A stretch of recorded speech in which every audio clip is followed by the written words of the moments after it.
dela e o impacto que ela vai fazer na nossa futura profissão, que é a medicina. Pedir para os meninos passarem, por favor. Nós vamos começar a partir de uma definição, vamos caminhar através da história. Afinal, é importante sabermos de onde veio esse equipamento tão precioso que nós temos hoje.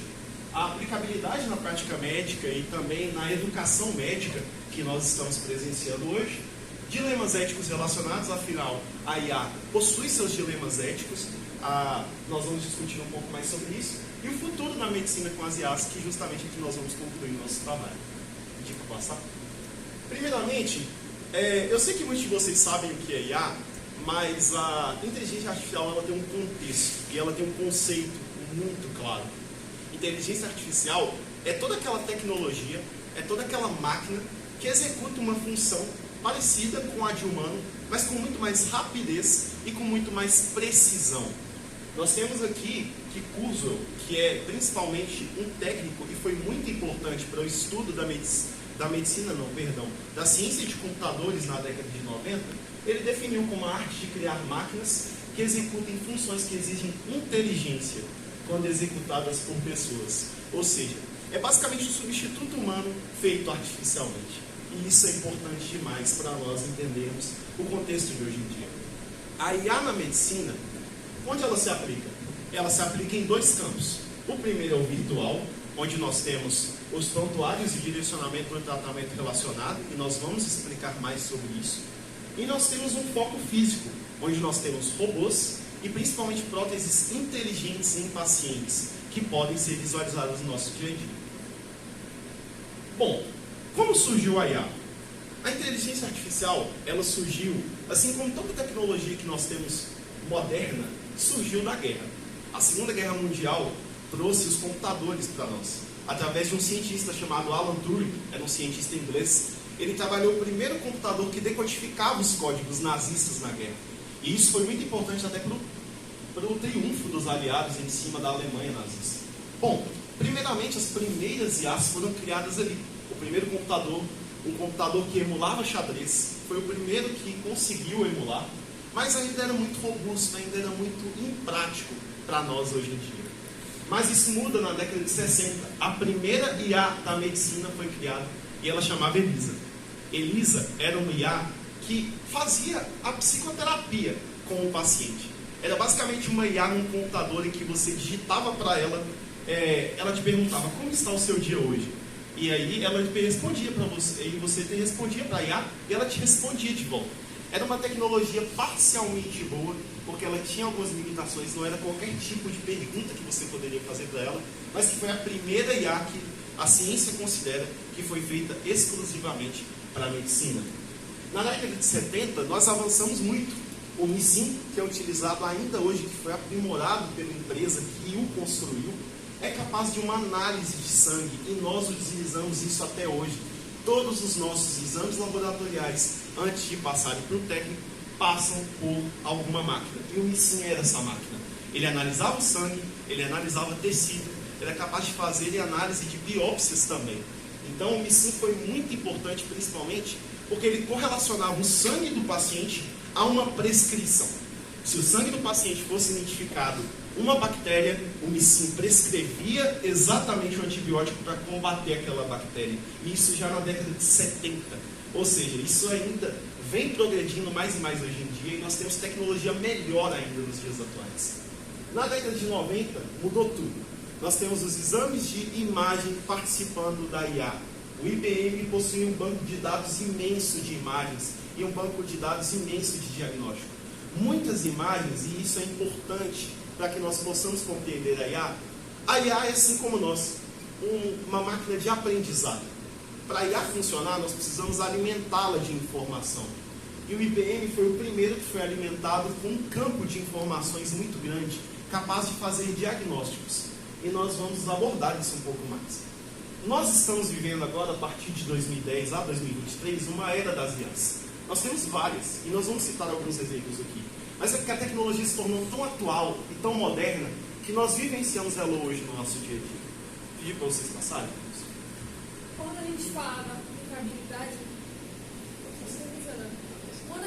da aplicabilidade, da medicina das IAs, a gente tem que analisar diversos dados. Como o João Carlos já falou, há mais de 3 décadas nós utilizamos, seja pelo Google, que até hoje diversos pacientes buscam um diagnóstico no Google, como em hospitais, através da coleta e armazenamento desses dados, para criar os próprios prontuários dos pacientes, facilitando para o médico que, no momento do atendimento, já tem toda uma triagem do paciente. Ele já sabe as doenças prévias, já sabe as alergias, então facilita um diagnóstico, porque o médico tem mais tempo de explorar a queixa principal do paciente, já que outros dados já foram coletados. Além da análise de exames complementares, sejam eles laboratoriais ou os próprios exames de imagem, como o João já falou, a leitura de exames complementares, como TC, ressonância e até mesmo outros, como biópsias, por exemplo.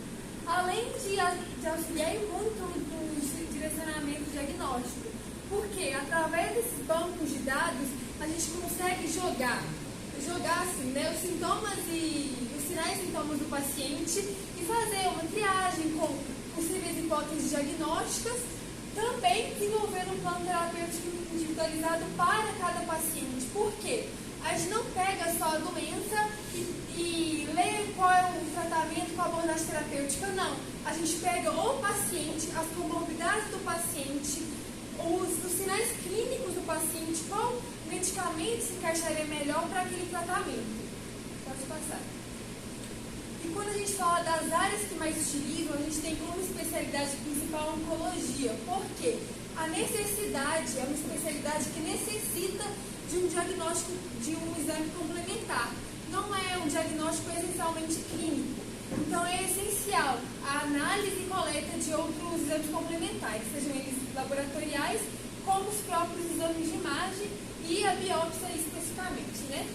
E aqui a gente colocou um gráfico que fala onde a IA também é amplamente utilizada, como no desenvolvimento das drogas, das medicações e também tratamentos cirúrgicos, como se o paciente tem indicação ou não, além de tratamento médico, tratamento personalizado, é mais em geral assim mesmo. Aí pode passar. A gente colocou alguns exemplos de lugares que a IA se aplica, como a Laura, que ela detecta sepsis em pacientes na UTI antes mesmo que os mesmos apresentem sinais e sintomas, como hipotensão, taquicardia. Então ela consegue detectar antes que o paciente entre em choque séptico. O IBM Watson, que analisa dados para fazer um diagnóstico e sugere uma linha de tratamento. Como eu falei, uma linha de tratamento individualizado para o paciente. Além de outras tecnologias, como o Apple Watch e o Samsung, que eles fazem uma triagem, no caso desses relógios, eles analisam a frequência cardíaca e conseguem, através dessa análise, solicitar um atendimento médico de urgência, caso seja necessário. O SUC, que transcreve as consultas dos pacientes para os médicos. Então, o paciente tem o seu prontuário, como o médico também tem. Então, facilita nessas consultas, porque o paciente já chega com um prontuário prévio e o médico também consegue acessar isso antes da consulta. Então, ele chega com conhecimento maior do paciente. E o robô da Vinci, que é uma criação dos Estados Unidos, mas que a gente tem um aqui em Belo Horizonte, no Hospital Mater Dei. A diferença é que aqui no Mater Dei, ele ainda não é uma inteligência artificial que é usada de forma autônoma. A gente ainda precisa de um médico por trás.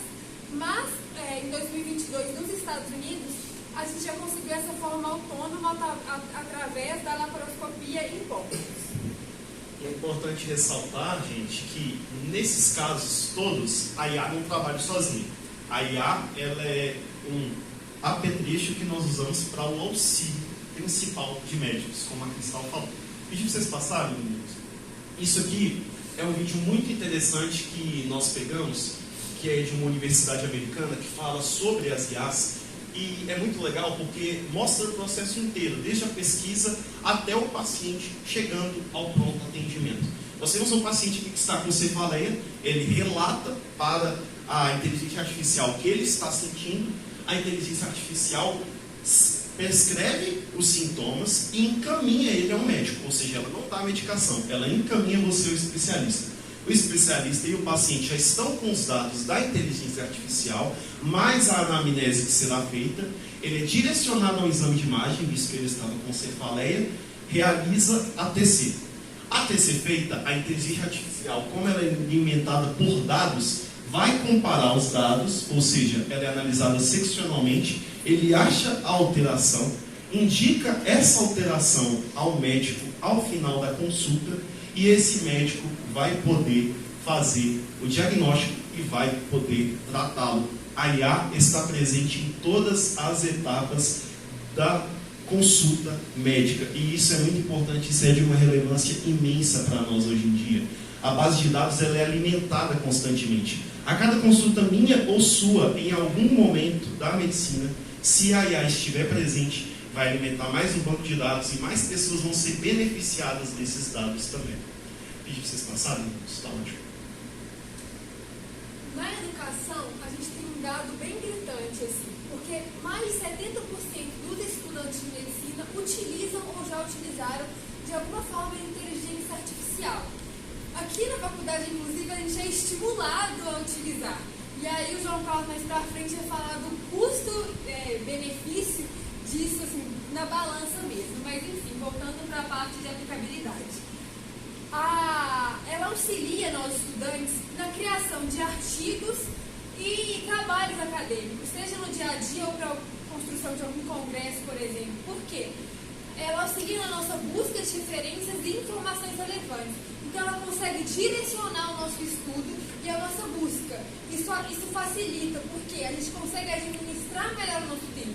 A gente consegue filtrar informações.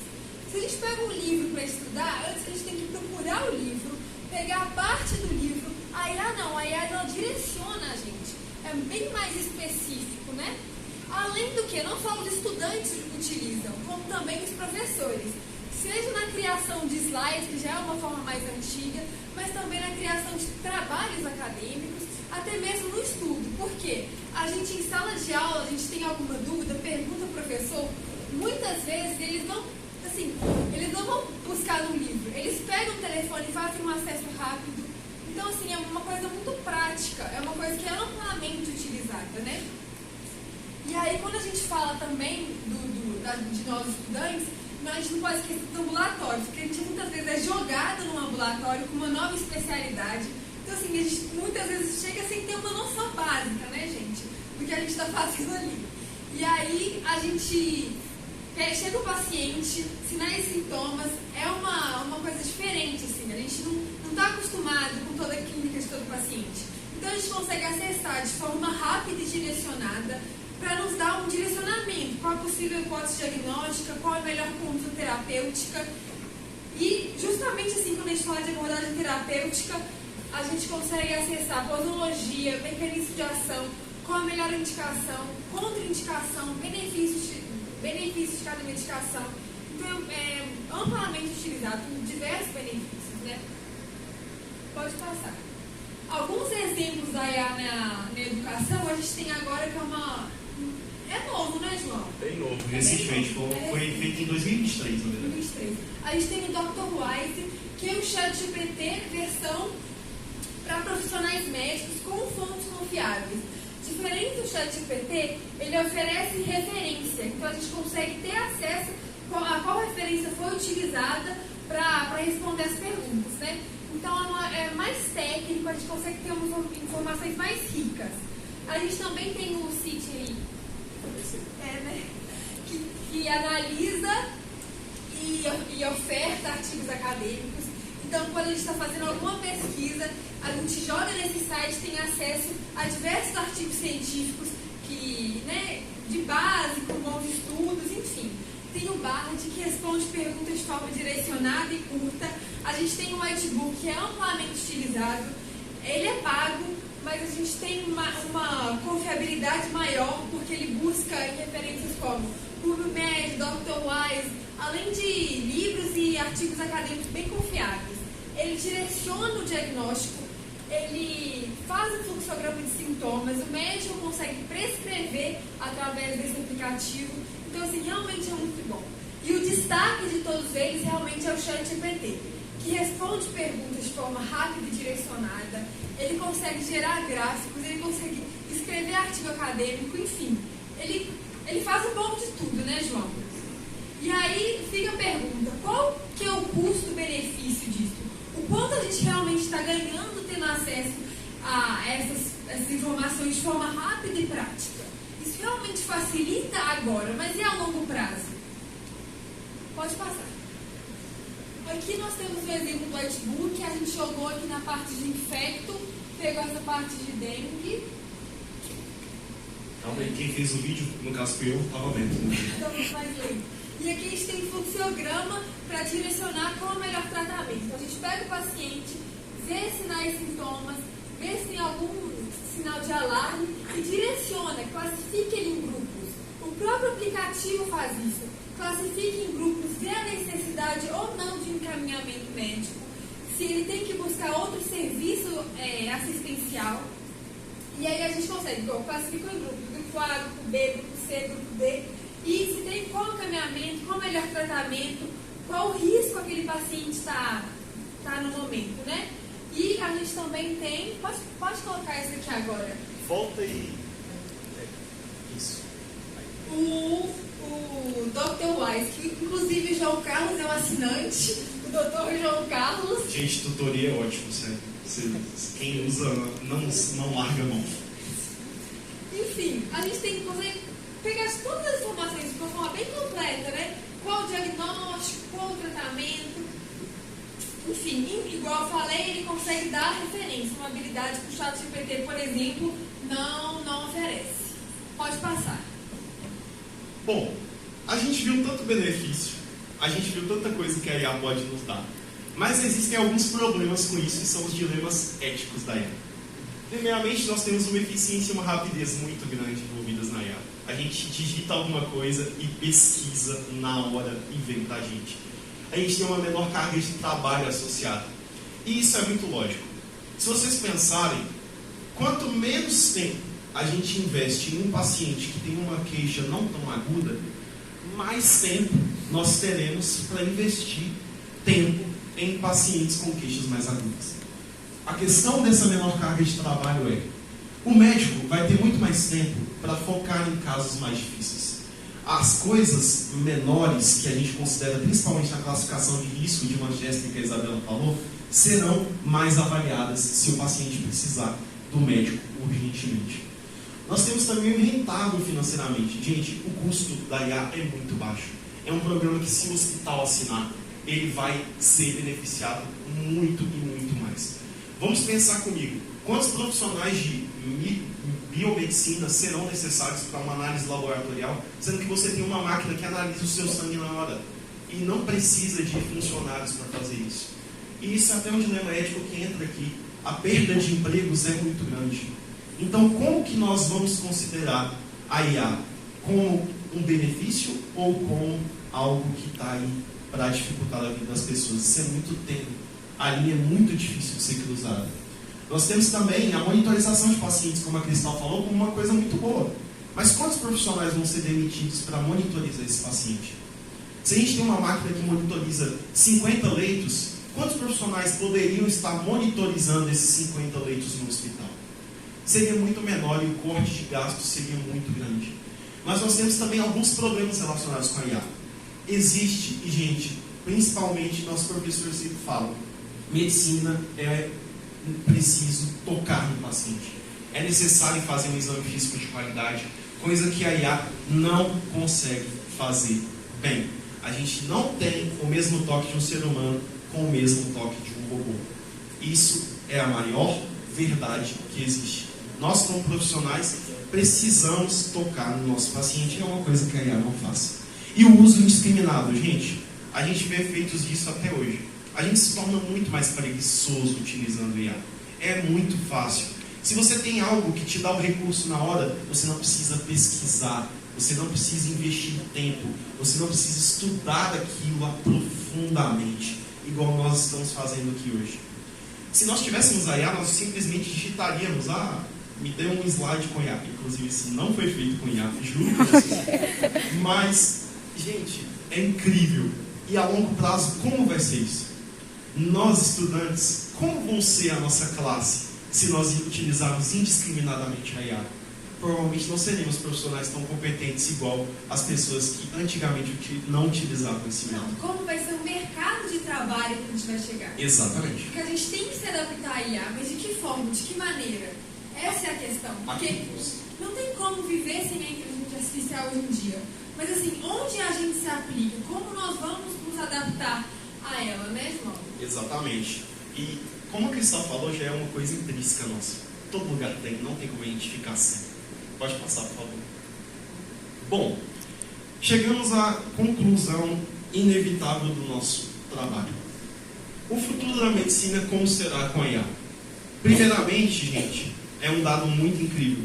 O governo americano ele tem um plano de investir 150 bilhões de dólares em IA nos próximos 5 anos na saúde. Isso não é brincadeira. O Ministério da Saúde deles, que é a Federal Drug Administration, que é o FDA, ele vai receber esse investimento e esse investimento vai ser maciço para os pacientes americanos. Claro que isso depende, porque a medicina americana é diferente da nossa. Lá os planos particulares dominam e eles não têm um sistema único de saúde. Mas o plano é de investir 150 bilhões em IA. E isso vai substituir e vai fazer com que muitos médicos percam seus empregos, como está previsto até no estudo que nós pegamos esse investimento. Nós temos o dilema que eu e a Cristal falamos, o aumento do número de profissionais. Nós sabemos que a classe médica está aumentando, está previsto para 2030 1 milhão de habitantes do Brasil serão médicos se formados, né? Se a pessoa não ficar de recuperação eternamente. Mas esse aumento de número de profissionais é uma realidade. Mais médicos estão entrando no mercado. Nós temos isso comparado com a facilidade e custo da IA, como a gente já abordou. Nós temos um poupador importante de tempo para os médicos contra uma diminuição da empatia muito grande e o contato com os pacientes. E isso deve ser considerado no nosso dia a dia. E a gente estudou tudo isso e concluiu que mais estudos têm que ser utilizados com a IA e devem ser feitos. Porque os efeitos dela a longo prazo nós não sabemos. Os a curto prazo nós sabemos. Então, através de toda a pesquisa que nós fizemos e através das referências, se você puder passar, a gente concluiu isso, que a IA é uma realidade. Vocês e nós mesmos, estudantes, precisamos aprender a usar essa ferramenta, mas com responsabilidade e sabendo que isso vai ter um efeito muito grande lá na frente e na nossa formação. A gente agradece demais essa oportunidade de falar para vocês hoje.